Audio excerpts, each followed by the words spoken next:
Hello guys, আসসালামু আলাইকুম। আপনারা সবাই কেমন আছেন? আশা করি ভালো আছেন। আমিও ভালো আছি, আলহামদুলিল্লাহ। আমি আজকে সোনালী মুরগি রান্না করব। দেখতে পাচ্ছেন আমার মাংস কোটা হয়ে গেছে।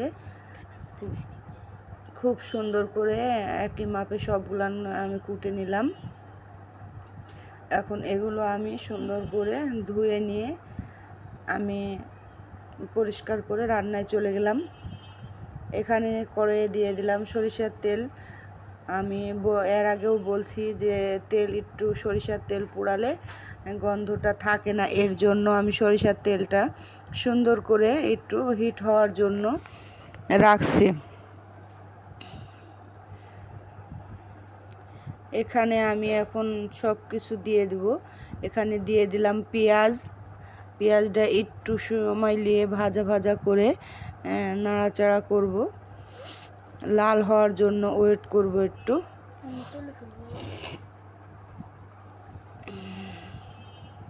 এখানে দিয়ে দিলাম লবণ, কারণ পেঁয়াজটাকে একটু নরম করবে, এর জন্য পেঁয়াজটাই আগে দিয়ে দিলাম। পেঁয়াজের সঙ্গে লবণ দিয়ে দিলাম, 2টা তেজপাতা দিলাম, 2টা এলাচ, দারচিনি, সব কিছু মশলা দিয়ে দিলাম। এখন এটাকে আমি একটু নাড়াচাড়া করতে থাকবো। তারপরে কিছুক্ষণ পর এবার আমি এখানে অ্যাড করব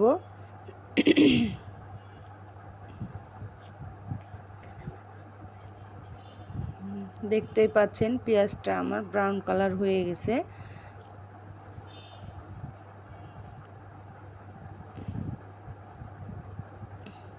এখানে আমি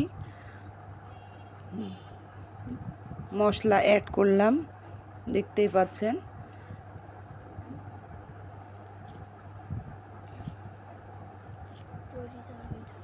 এখানে দিলাম মরিচের গুঁড়া, যে যেমন ঝাল খাবেন তার আইডিয়া মতো দিয়ে নেবেন। আমি এখানে অ্যাড করলাম হলুদের গুঁড়া।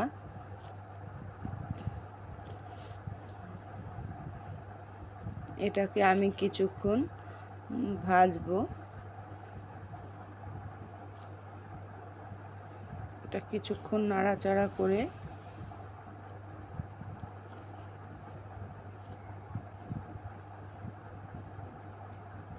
এখানে দিয়ে দিলাম ধনিয়া গুঁড়া।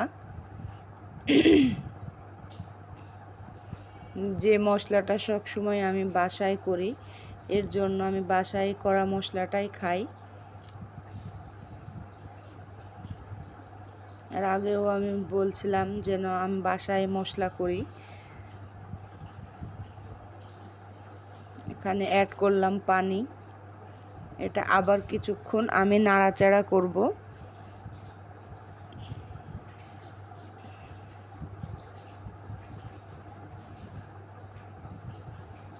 দেখতেই পাচ্ছেন মশলার কালারটা চলে আসছে। আমি এখানে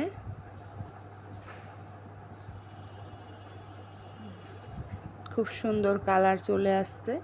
আমি এখানে এখন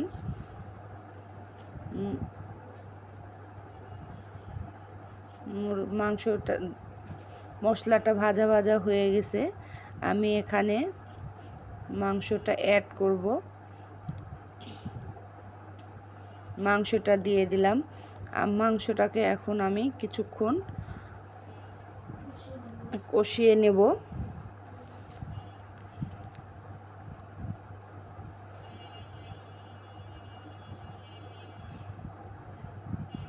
এর সঙ্গে আমি কিছু আলু অ্যাড করব।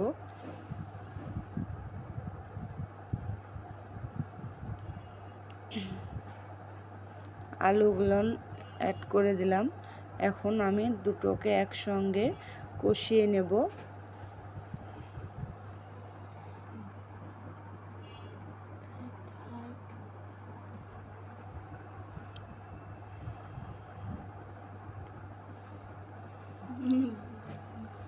এটাকে আমি সুন্দর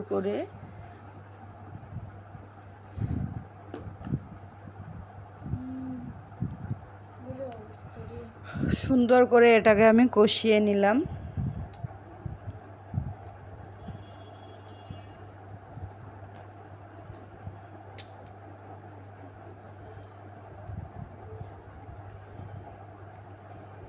দেখতেই পাচ্ছেন আমার মাংসটা আমি এখানে পানি অ্যাড করিনি, ওর পানি দিয়েই আমি এটাকে কষিয়ে নিচ্ছি। খুব সুন্দর কালার আসছে।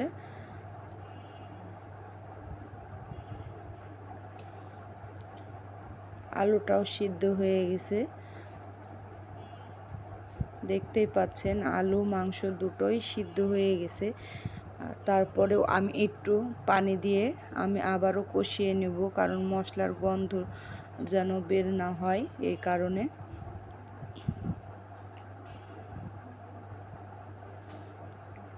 আমি সুন্দর করে আবারও কষিয়ে নিচ্ছি।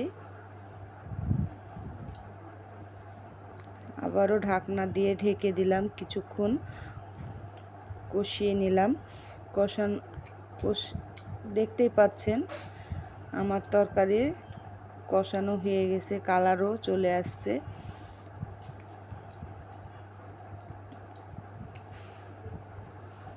এখানে আমি কয়েকটা কাঁচা মরিচ অ্যাড করে দেব, আর কিছুক্ষণ নাড়াচাড়া করে আমি এখানে 2টা কাঁচা মরিচ অ্যাড করব। তার আগেই দিয়ে দিলাম মশলা, ভাজা মশলা। দেখতেই পাচ্ছেন এই মশলাটা আমি সবসময় বাসায় করে খাই, আর এই মশলাটা খেতে অনেক টেস্ট। আমার বাসার জন্য আমি মশলাটা খুব সুন্দর করে তৈরি করি। অন্যদিন মশলাটা করা আমি ভিডিও করে দেখাই দেব। কয়েকটা কাঁচা মরিচ দিয়ে দিলাম এখানে।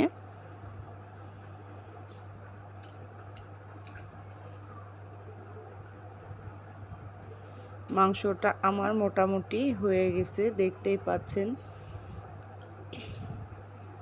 আমি এখানে পানি অ্যাড করব।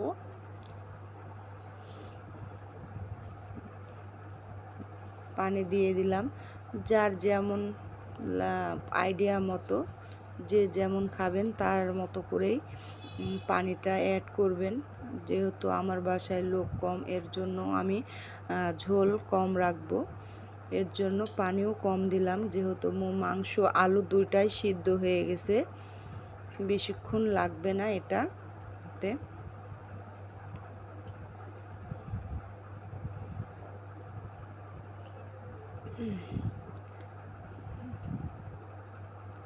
দেখতেই পাচ্ছেন আমার তরকারিটা হয়ে গেছে, ফুটেও গেছে, কালার অনেক সুন্দর আসছে। আর কিছুক্ষণ ফুটিয়ে আমি এটাকে নামিয়ে নেব।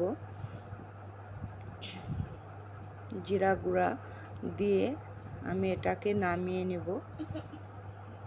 দেখতেই পাচ্ছেন হয়ে গেছে।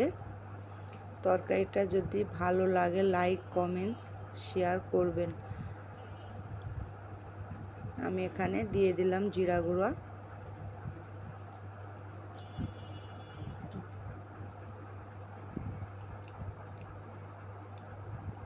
তরকারিটা হয়ে গেছে, দেখতে পাচ্ছেন খুব সুন্দর কালার আসছে। আসসালামু আলাইকুম।